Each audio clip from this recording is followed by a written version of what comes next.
Kumusta po kayo? Bago po ang lahat, first things first.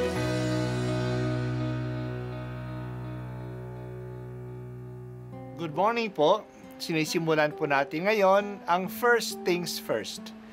At dito po, tinatalakay natin sa unang bahagi ng umaga natin ay ang first readings na binabasa po sa banal na misa.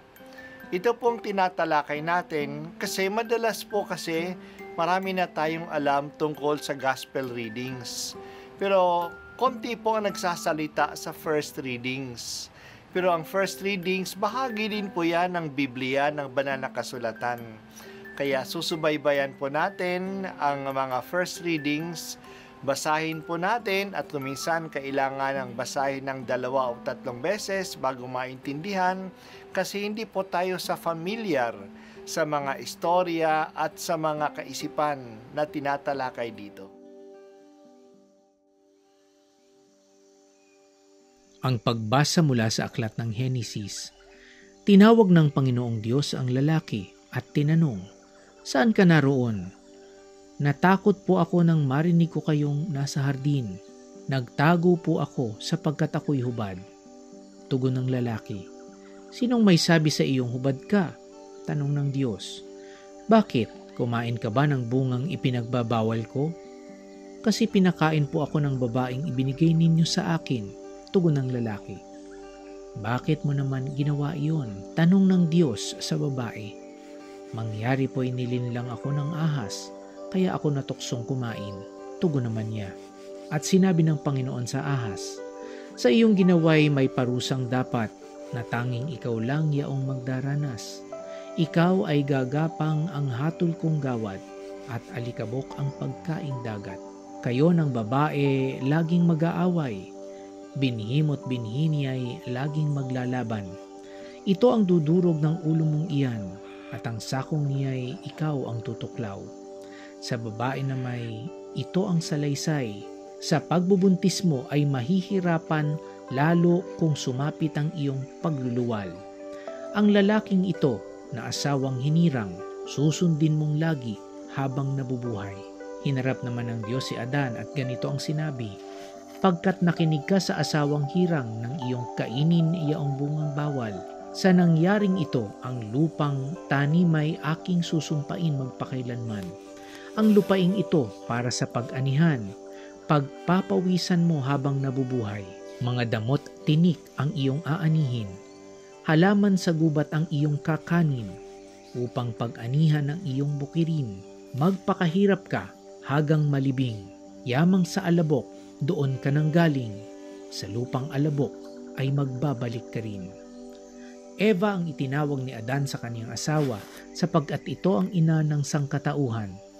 Ang mag-asawa ay binigyan ng Panginoon ng mga damit na yari sa balat ng hayop. Sabi ng Panginoon, "Katulad na natin ngayon ng tao, sapagkat alam na niya ang mabuti at masama.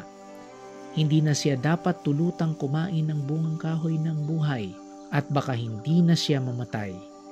Kaya pinalayas sa halamanan ng Eden ang tao upang magbungkal ng lupang kanyang pinagmulan. Pinalayas nga siya ng Diyos, at sa dakong silangan ng halamanan ng Eden ay naglagay siya ng bantay na kerubin. Naglagay rin siya ng espadang nagniningas upang hindi malapitan ninuman ang punong kahoy ng buhay." Ang salita ng Diyos. Salamat sa Diyos. Patuloy ang pagtuturo sa atin ng aklat ng Henesis tungkol sa simula natin bilang mga tao at tungkol sa kalagayan natin ngayon. Ang Diyos ay makatarungan at mapagkalinga. Makatarungan siya. May parusa sa pagkakasala. Ang parusang iyon ay hindi pinapataw ng Diyos. Yan ay dala ng ating pagkakasala. Ang parusa sa ahas ay gagapang siya habang buhay at palagi siyang nasa alikabok. Palagi siyang magiging marumi sa tingin ng mga tao. Ang parusa sa babae ay nasa katangi-tanging magagawa ng babae, ang kanyang panganganak. Ito ay magiging masakit Palagi siyang mapapasailalim sa lalaki at madali siyang pagsamantalahan ng mga lalaki. Ang lalaki naman na nangangalaga ng lupa, mahihirapan siya sa kanyang hanapbuhay. Hindi na magko-cooperate ang lupa sa kanya. Ang patuloy na pagyabong ng mga tinik at mga damo ay tanda ng pagre-rebelde ng lupa sa pangangalaga ng tao. Kaya mahihirapan siya at mapapawisan sa kanyang pagtatrabaho hanggang siya ay mamatay at bumalik sa lupa. Pero patuloy pa rin ang pagkalinga ng Diyos kahit na nagkasala ang tao. Hindi niya tayo pinabayaan. Kaagad nangako ang Diyos ng manliligtas. Mula sa binhi ng babae ay manggagaling ang isang dudurog sa ulo ng ahas, sa ulo ng kasamaan. Magdurusa din ang binhing ito.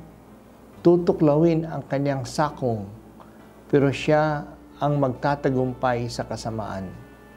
Sa halip na dahon lang ang pantakip ng tao sa kanilang katawan, ginawa sila ng Diyos ng damit mula sa balat ng hayop.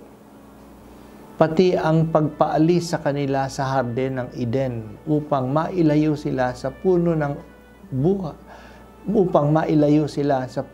buhay ay tanda ng kabutihan ng Diyos. Sa ating kalagayan ngayon na makasalanan, na nandiyan ang hidwaan, ang galit, ang pagsasamantala, ang sakit, ang bigat ng loob, sino ang gustong mabuhay palagi sa ganyang kalagayan?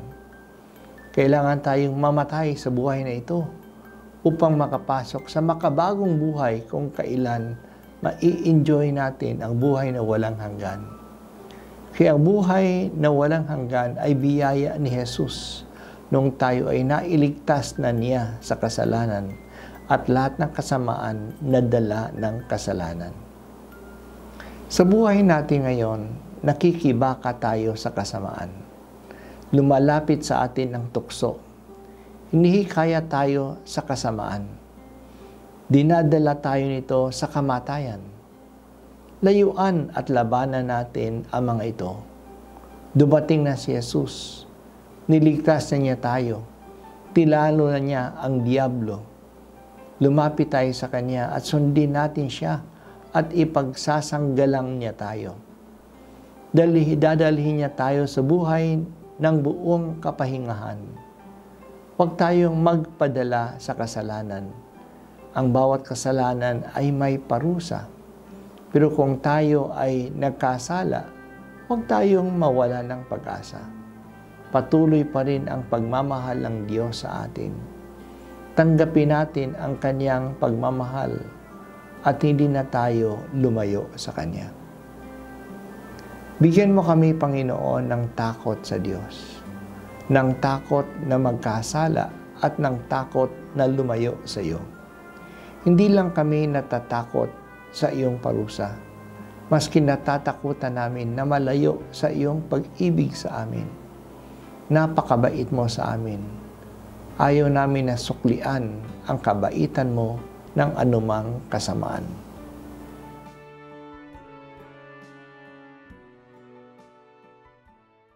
At ako po ay si Bishop Broderick Pabilio dito sa First Things First.